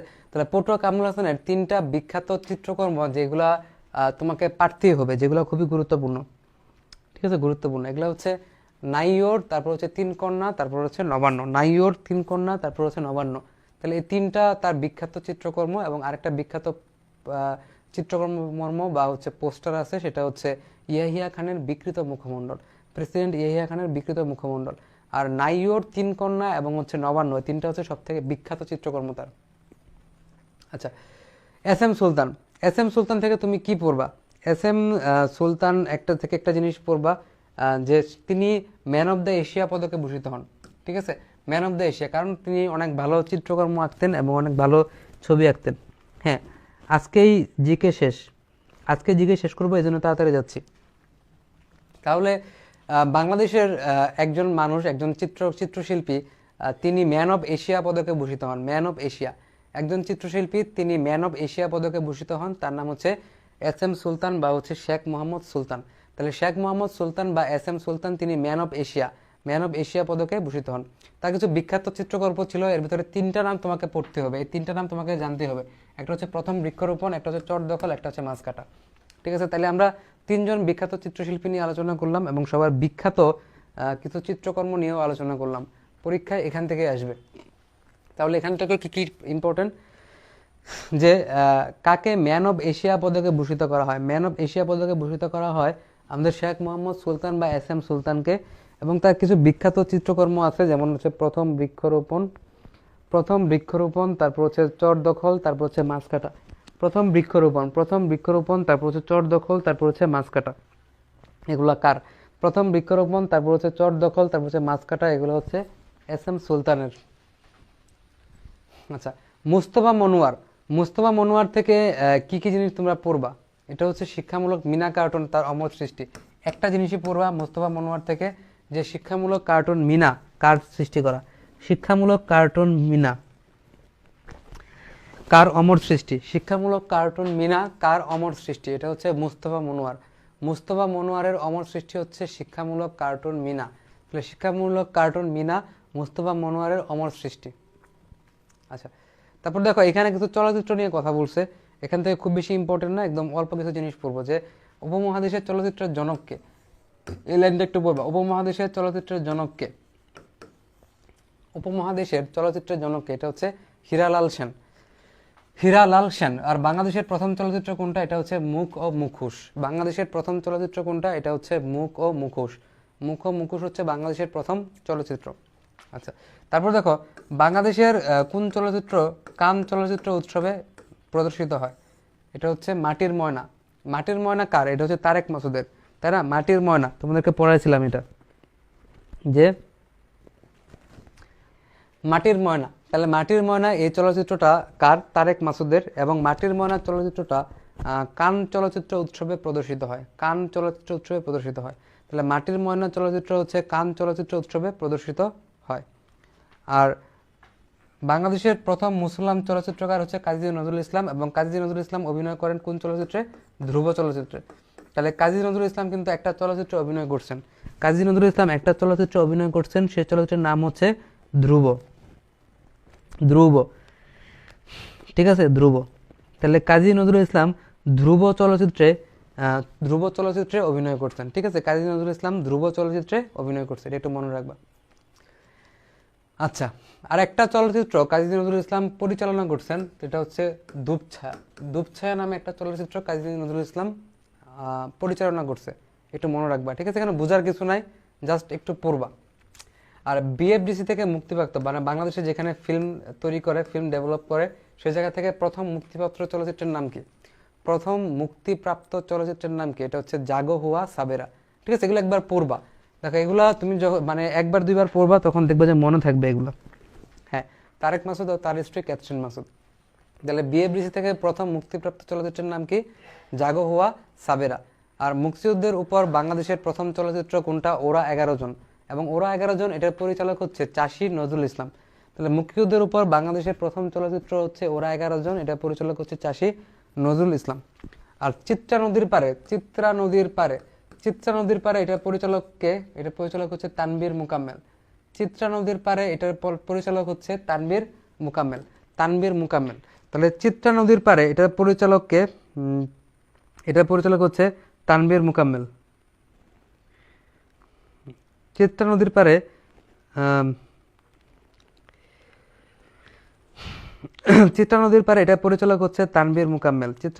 এটার পরিচালক হচ্ছে তানবীর মুকাম্মেল। ঠিক আছে, তানবীর মুকাম্মেল, জাস্ট এটা একটু পড়বা। ঠিক আছে, আর অস্কার পুরস্কারের জন্য মনোনীত হয় বাংলাদেশের একটা ছবি, যেটার নাম হচ্ছে মাটির ময়না। তাহলে মাটির ময়না এই চলচ্চিত্রটা অস্কার পুরস্কারের জন্য মনোনীত হয়। ঠিক আছে, মনে থাকবে এটা, যে অস্কার পুরস্কারের জন্য বাংলাদেশে একটা চলচ্চিত্র মানে মনোনীত হয়, সেটা হচ্ছে মাটির ময়না। ঠিক আছে, মাটির ময়না চলচ্চিত্রটা অস্কার পুরস্কারের জন্য মনোনীত হয়। ঠিক আছে, তাহলে এই কয়েকটা জিনিস এখান থেকে পড়বা, যে কাজী নজরুল ইসলাম কোন চলচ্চিত্র পরিচালনা করেন, বিএফডিসি থেকে মুক্তিপ্রাপ্ত প্রথম চলচ্চিত্র কোনটা, মুক্তিযুদ্ধের উপর বাংলাদেশের প্রথম চলচ্চিত্র এবং এর পরিচালককে, এই কয়েকটা জিনিস একটু পড়বা। আর অস্কার পুরস্কারের জন্য কোনটা মনোনীত হয়। আচ্ছা, তারপর আসো এখান থেকে, এখান থেকে জহির রায়হান, এখান থেকে আব্দুল জব্বার খান থেকে কিছু পড়তে হবে না, ঠিক আছে। সত্যজিৎ রায় থেকে একটা জিনিসই পড়বা, সেটা হচ্ছে পথের পাঁচালী, এটা আমরা একটু আগেও বলছি। খান আতাউর রহমান থেকে একটা জিনিসই পড়বা, সেটা হচ্ছে আবার তোরা মানুষ হ।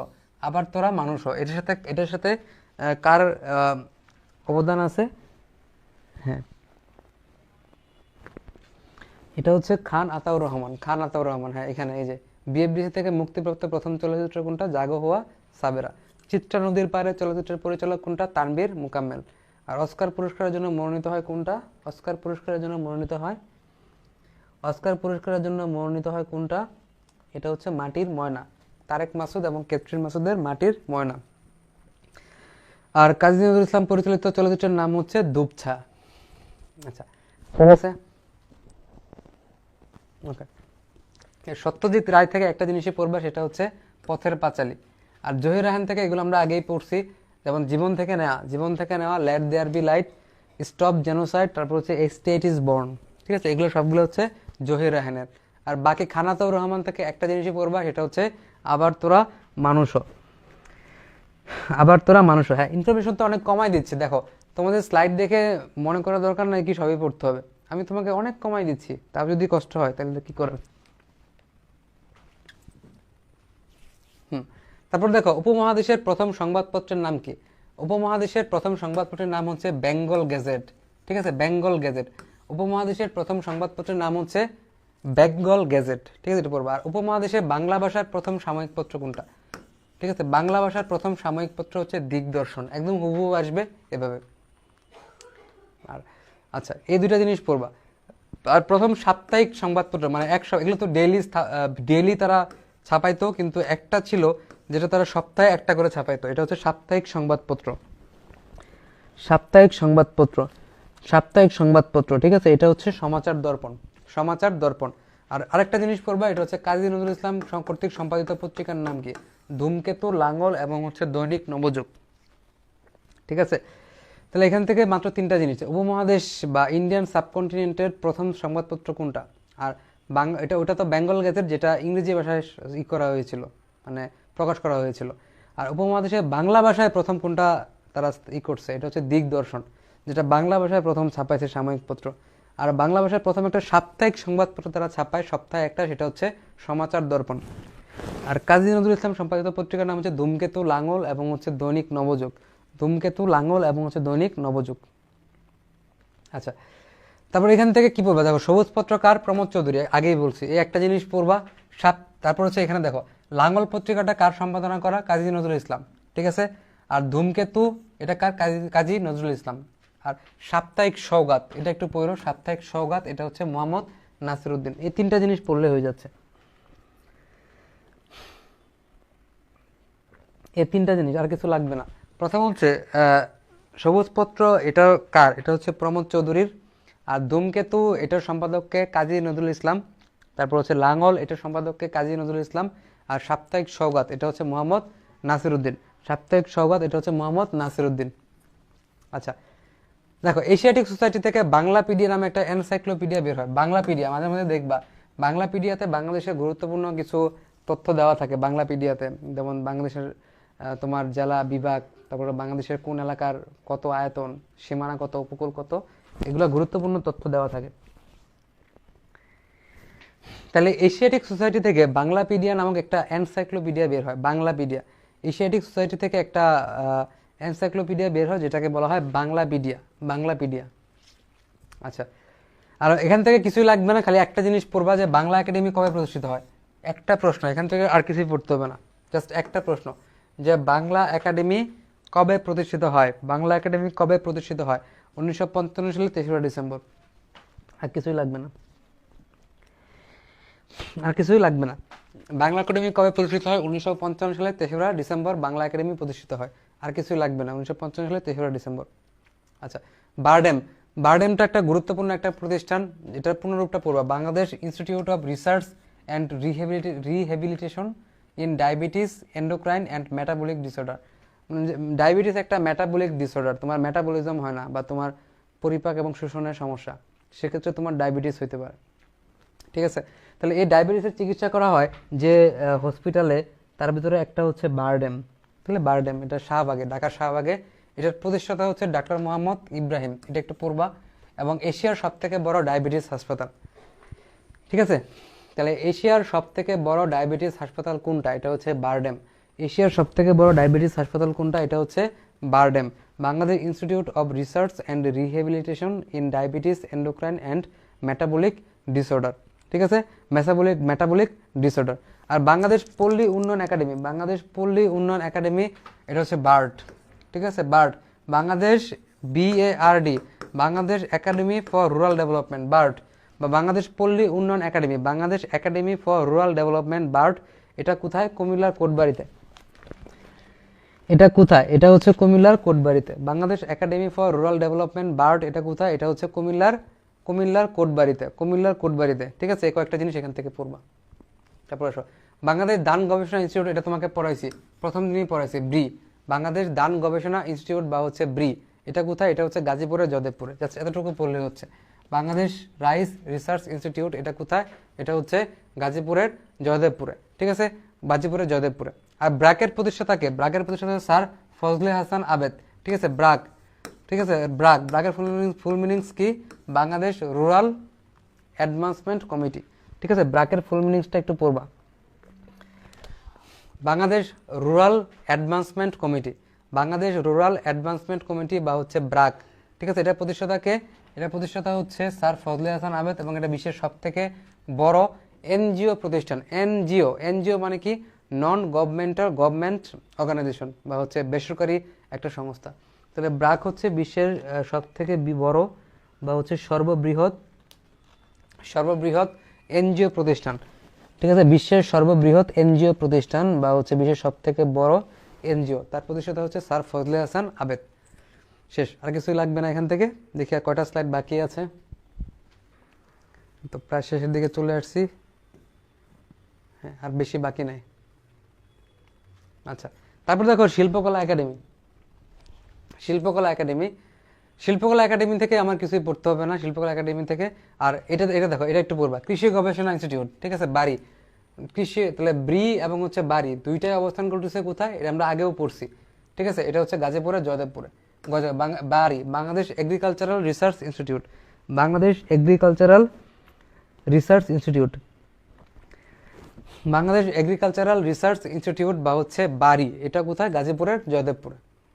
আচ্ছা, তারপর দেখো ICDDRB, এটার ফুল মিনিংসটা পড়বা, international centre for diarrhoeal disease research Bangladesh.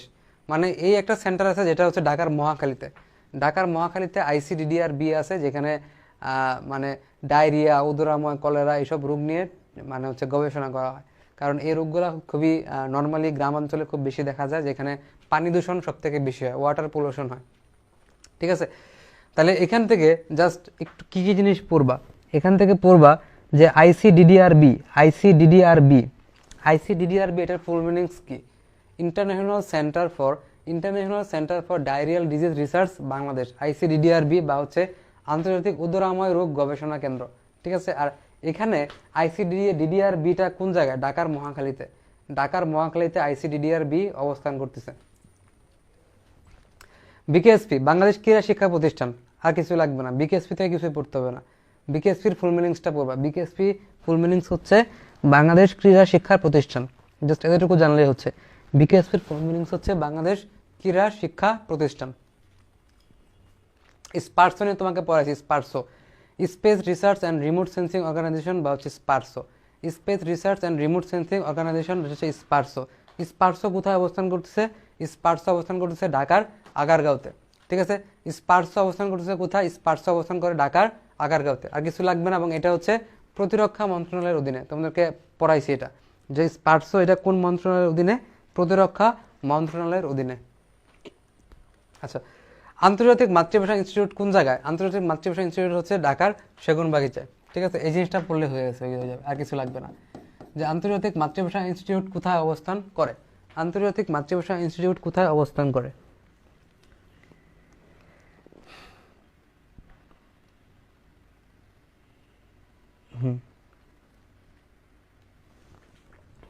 তাহলে এটা হবে আন্তর্জাতিক মাতৃভাষা ইনস্টিটিউট, এটা হচ্ছে ঢাকার সেগুনবাগিচায়, ঠিক আছে। আন্তর্জাতিক মাতৃভাষা ইনস্টিটিউট এটা কোথায়? এটা হচ্ছে ঢাকার সেগুন বাগিচা। ঠিক আছে, ঢাকার সেগুন বাগিচা।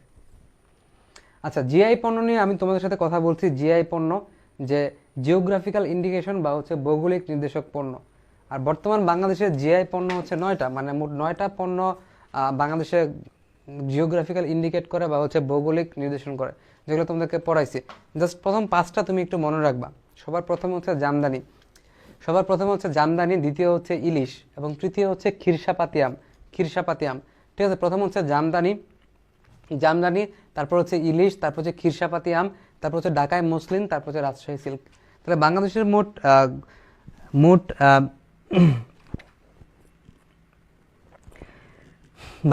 মোট জিআই পণ্য বা হচ্ছে গ্লোবাল জিওগ্রাফিক্যাল ইন্ডিকেশন বা ভৌগোলিক নির্দেশক পণ্য হচ্ছে 9টা, মানে মোট 9টা পণ্য দিয়ে আমরা এটা করি, বাংলাদেশকে আইডেন্টিফাই করি জিওগ্রাফিক্যাল পণ্য। এর মধ্যে প্রথম 5টা একটু মনে রাখবা, যে প্রথমটা হচ্ছে জামদানি, দ্বিতীয় হচ্ছে ইলিশ, তৃতীয় খিরসাপাতি আম, চতুর্থ হচ্ছে মসলিন, আর পঞ্চম হচ্ছে রাজশাহীর সিল্ক। আচ্ছা, বাংলাদেশের প্রাচীনতম স্থান কোনটা? অবস্থান করে বগুড়া, যেটা আমরা পড়ছি একটু আগে, ওয়ারী বটেশ্বর নরসিংদীতে, আমরা সবাই জানি। আর কাজী নজরুল ইসলাম তার ছোটবেলায় কিন্তু তিনি দৌড়িরামপুরে ছিলেন, ময়মনসিংহের দৌড়িরামপুরে ছিলেন। ঠিক আছে, ময়মনসিংহের দৌড়িরামপুর, ত্রিশালের দৌড়িরামপুরে ছিলেন। ঠিক আছে, তাহলে ত্রিশালের দৌড়িরামপুরে ছিলেন কাজী নজরুল ইসলাম তার বাল্যকালে। এটা একটু পূর্বা। আর এখান থেকে আর কিছু পড়ার নাই। পরিবীবের মাজার কোথায়? এটা তোমাকে পড়াইছি প্রাচীন বাংলার ইতিহাস পড়ার সময়। লালবাগ কেল্লা। ঠিক আছে, এখান থেকে আর পড়া গেতো নাই, এগুলো তো নাই। আচ্ছা, তারপর দেখো এখান থেকে কি পড়বা? বলদা গার্ডেন কই? বলদা গার্ডেন হচ্ছে ওয়ারিতে অবস্থান করতে হচ্ছে বলদা গার্ডেন। ওয়ারিতে অবস্থান করে বলদা গার্ডেন। আর শিখা অনির্বাণ ঢাকা সেনানিবাসে। মুক্তিযুদ্ধ পড়ানোর সময় এটা পড়াইছি। শিখা অনির্বাণ কোথায়? ঢাকা সেনানিবাসে। শাপলা চত্বর, মতিঝিলের শাপলা চত্বর আছে একটা। তিন নেতার মাজার কোথায়? তিন নেতার মাজার হচ্ছে দুয়েল চত্বর, ঢাবি। ঢাকা বিশ্ববিদ্যালয় এরিয়াতে একটা দুয়েল চত্বর থাকে। ঠিক আছে, ঢাকা বিশ্ববিদ্যালয় এরিয়াতে একটা দুয়েল চত্বর থাকে। সে দুয়েল চত্বরে অবস্থান করতেছে কি? দুয়েল চত্বরে অবস্থান করতেছে তিন নেতার মাজার। তারপর মুক্তি ও গণতন্ত্র তোরণ। গত ক্লাসে তোমাদেরকে মুক্তি ও গণতন্ত্র তোরণ পড়াইছি। তাহলে মুক্তি ও গণতন্ত্র তোরণ এটা কোথায়? নীলক্ষেত। ঢাকা বিশ্ববিদ্যালয় নীলক্ষেতে অবস্থান করতেছে মুক্তি ও গণতন্ত্র তোরণ। মুক্তি ও গণতন্ত্র তোরণ অবস্থান করতেছে হচ্ছে ঢাবির নীলক্ষেত। ঠিক আছে, শাপলা চত্বর মতিঝিলে, আর বলদা গার্ডেন থেকে ওয়ারিতে, শিক্ষা নির্মাণ থাকে হচ্ছে ঢাকা সেনানিবাসে। এখান থেকে কিছু লাগবে না। তারপর চলো। আচ্ছা, বাংলাদেশ কমনওয়েলথের সদস্য হয় কবে? এটা একটু পড়বা। কমনওয়েলথ সদস্য হয় কবে? 18 এপ্রিল 1972 সালে। বাংলাদেশ কবে WHO, এটা সব থেকে বেশি ইম্পর্টেন্ট, যে বাংলাদেশ কবে বিশ্ব স্বাস্থ্য সংস্থার সদস্য হয়। খুবই গুরুত্বপূর্ণ এই দুইটা জিনিস। কমনওয়েলথের সদস্য হয় কবে? এই তারিখটা পড়বা। বিশ্ব স্বাস্থ্য সংস্থার সদস্য হয় কবে? এই তারিখটা পড়বা। জাতিসংঘের সদস্য হয় কবে? ইউনেস্কোটা লাগবে না, IMF লাগবে না, এই তিনটা জিনিস পড়তে হবে। তারপর OICর সদস্যপদ লাভ করে কবে? এটা একটু পড়তে হবে। এই 4টা জিনিস। ঠিক আছে, এই 4টা জিনিস, এটা লাগবে না। এখান থেকে এই 4টা জিনিস, যে বাংলাদেশ কবে OICর সদস্যপদ লাভ করে। বাংলাদেশ কবে OICর সদস্যপদ লাভ করে এটা একটু পড়বা। 23 ফেব্রুয়ারি 1974 OICর সদস্যপদ লাভ করে, এটা পড়বা। বাংলাদেশ কবে জাতিসংঘের সদস্যপদ লাভ করে? এটা একটু পড়বা। বাংলাদেশ কবে WHO সদস্যপদ লাভ করে? এটা পড়বা। এই তিনটাই পড়ো, যেহেতু কষ্ট হচ্ছে এই তিনটাই পড়ো। যে WHO সদস্যপদ লাভ করে কবে? 17 মে 1972, এটা মনে রাখো। জাতিসংঘের সদস্যপদ কবে লাভ করে? এটা মনে রাখো, 17 সেপ্টেম্বর 1974। ফাও, খাদ্য কৃষি, না ফাও না, OIC সদস্যপদ লাভ করে কখন? এটা মনে রাখো, 23 ফেব্রুয়ারি 1974। ঠিক আছে, জাস্ট এই কয়েকটা জিনিস পড়বা। আর এখন দেখো এই জায়গায় যে বাংলাদেশ শান্তি মিশন। ঠিক আছে, বাংলাদেশ শান্তি মিশন, এখান থেকে একটা জিনিসই পড়বা, যে জাতিসংঘের সৈন্য প্রেরণের দিক থেকে, মানে জাতিসংঘে যে সৈন্য পাঠায় বাংলাদেশ থেকে, সেই সৈন্য প্রেরণের দিক থেকে বাংলাদেশের অবস্থান কত? এটা হচ্ছে প্রথম। সৈন্য প্রেরণের দিক থেকে সৈন্য প্রেরণের দিক থেকে বাংলাদেশের অবস্থান হচ্ছে প্রথম। ঠিক আছে, প্রথম জাস্ট এই জিনিসটা মনে রাখো। আর বাংলাদেশ এ পর্যন্ত শান্তি মিশনে অংশগ্রহণ করেছে কয়টা? 54টা মিশনে। যে বাংলাদেশের আর্মি প্রায় তারা 54টা শান্তি মিশনে অংশগ্রহণ করছে। ঠিক আছে, এই জিনিসটা একটু মনে রাখো। 54টা শান্তি মিশনে তারা অংশগ্রহণ করছে। ঠিক আছে, 54টা শান্তি মিশনে তারা অংশগ্রহণ করছে।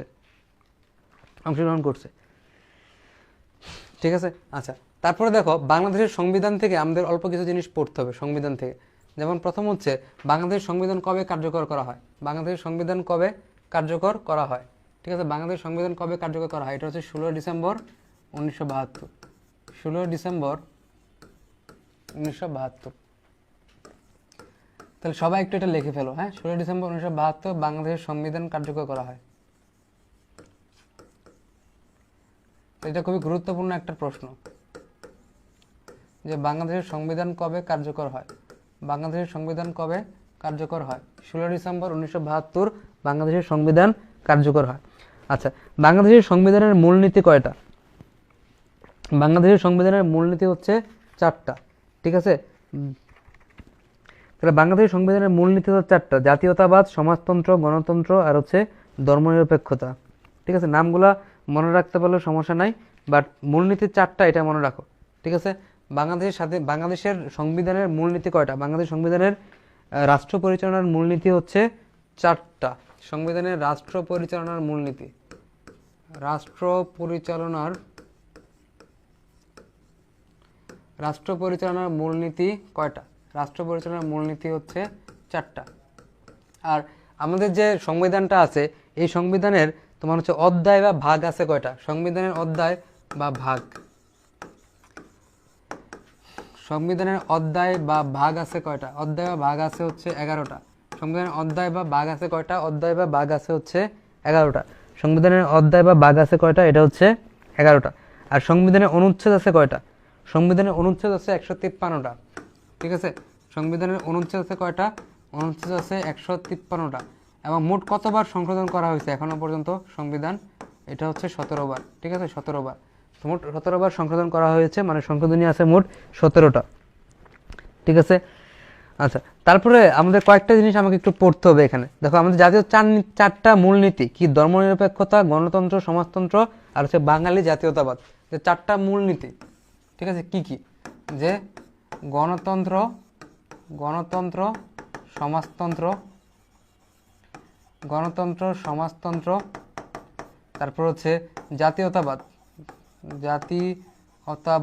আর হচ্ছে ধর্মনিরপেক্ষতা। এই 4টা হচ্ছে মূলনীতি। ধর্মনিরপেক্ষতা, এই 4টা হচ্ছে আমাদের মূলনীতি, ঠিক আছে। এই 4টা আমাদের মূলনীতি, এটা আমাকে একটু পড়তে হবে, ঠিক আছে। এই 4টা মূলনীতি আমাকে জানতে হবে। আচ্ছা, তারপরে আমাদের কয়েকটা প্রশ্ন সম্পর্কে আমাদের একটা আইডিয়া থাকতে হবে। কয়েকটা প্রশ্ন আছে যেগুলা বারবার পরীক্ষাতে আসে, যে বাংলাদেশের সংবিধানের কোন ধারা অনুসারে সকল নাগরিক আইনের দৃষ্টিতে সমান? ঠিক আছে, কোন ধারা অনুসারে? ঠিক আছে, 27 নং ধারা। যে বাংলাদেশের সংবিধানের 27 নং ধারা, বাংলাদেশ সংবিধানের 27 নং ধারা অনুসারে কি হয়? 27 নং ধারা অনুসারে সকল নাগরিক আইনের দৃষ্টিতে সমান। সকল নাগরিক আইনের দৃষ্টিতে সমান। তাহলে সকল নাগরিক যে আইনের দৃষ্টিতে সমান, এটা বলা আছে কোন অনুচ্ছেদে? ঠিক আছে, এটা হচ্ছে সংবিধানের 27 নং ধারায় বা 27 নং অনুচ্ছেদে বলা হয়েছে, ঠিক আছে। 27 নং অনুচ্ছেদে বলা হয়েছে, ঠিক আছে। এটা তোমাকে একটু পড়তে হবে, 27 নং অনুচ্ছেদে এটা বলা হয়েছে। আচ্ছা, তারপরে আরও কিছু জিনিস তোমাকে একটু বলতে হবে, যে বাংলাদেশের সংবিধানের কোন অনুচ্ছেদে নারী পুরুষ সমতার কথা বলা হয়েছে? ঠিক আছে, নারী পুরুষ সমতার কথা বলা হয়েছে, এটা কোন অনুচ্ছেদে? এটা মাঝে মাঝে পরীক্ষাতে আসে, ঠিক আছে। মাঝে মাঝে পরীক্ষাতে আসে যে নারী পুরুষ সমতার কথা বলা হয়েছে সংবিধানের কোন অনুচ্ছেদে?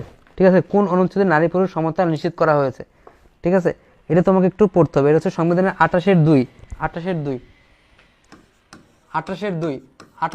নং অনুচ্ছেদে কি করা হয়েছে?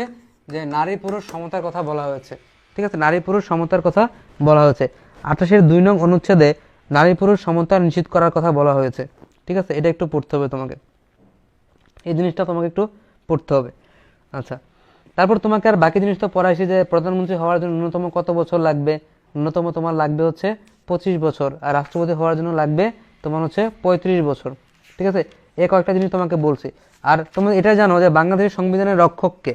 বাংলাদেশের সংবিধানের রক্ষক হচ্ছে সুপ্রিম কোর্ট, ঠিক আছে। সুপ্রিম কোর্ট হচ্ছে বাংলাদেশের সংবিধানের রক্ষক। আর ভোটার হওয়ার জন্য সর্বনিম্ন কত বছর লাগে? ভোটার হওয়ার জন্য সর্বনিম্ন লাগে হচ্ছে 18 বছর। 18 বছর না হলে কেউ ভোট দিতে পারে না, ঠিক আছে।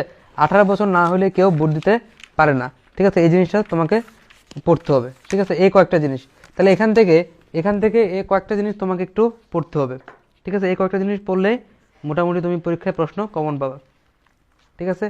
আচ্ছা, তাইলে এই জিনিসগুলো একটু মনে রাখতে হবে, জাস্ট এই জিনিসগুলো। তাহলে এখান থেকে সংবিধান থেকে মোটামুটি এই কয়েকটা জিনিস পড়লেই এনাফ।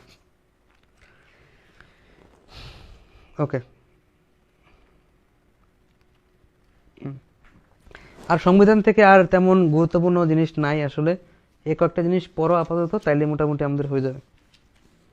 আচ্ছা, ওকে, তাইলে সবাই সবাই পড়ে ফেলো। কালকে আমরা বাংলাদেশ পরিচিতি এই অংশের উপর পরীক্ষা নিব, ঠিক আছে? তাহলে কালকে সবাই পরীক্ষা দিবা, আর সবাই ভালোভাবে পড়াশোনা করো। জিকে ক্লাস তো মোটামুটি শেষ, ঠিক আছে? এখন সব বলি লাস্ট কথা, যে সবথেকে গুরুত্বপূর্ণ টপিকস কী কী: মুক্তিযুদ্ধ, পাকিস্তান শাসন আমল, তারপর বঙ্গবন্ধু এবং বাংলাদেশ পরিচিতির প্রথম 1-2টা ক্লাস একটু দেখো, ভৌগোলিক পরিচিতি। আর গুরুত্বপূর্ণ, আচ্ছা, আরেকটা জিনিস বাকি রয়ে গেছে, এটা হচ্ছে গুরুত্বপূর্ণ দিবস এবং হচ্ছে বাংলাদেশের উপজাতি। তাহলে ওগুলা হচ্ছে একটা ভিডিও রেকর্ড করা আছে আমার, 1 ঘন্টার ভিডিও, সেটা প্রায় অনেক আগে রেকর্ড করছিলাম, ওটা তোমাকে দিয়ে দিব। ওখানে প্রায় 1 ঘন্টার একটা ভিডিও আছে, ওখানে আমি বাংলাদেশের জাতীয় দিবস এবং হচ্ছে উপজাতি এই 2টা জিনিস কভার করছিলাম, রেকর্ডেড ভিডিও, ওটা দিয়ে দিব। আচ্ছা, তাহলে মোটামুটি আমাদের জিকে শেষ। আচ্ছা, তাহলে আজকে আমাদের জিকে ক্লাস মোটামুটি শেষ। হ্যাঁ, হ্যাঁ, সো লাস্টের ক্লাসগুলোতে, এই ক্লাসগুলো হচ্ছে একটু টাইম কমের কারণে, টাইমের সমস্যার কারণে আমরা হচ্ছে একটু তাড়াতাড়ি গেছি, বাট রিভিউ করে দিবা, একটু রিভিউ করবা, মানে আবার হচ্ছে একটু দেখবা ভিডিওটা, তাহলে তোমার মনে থাকবে। ওকে,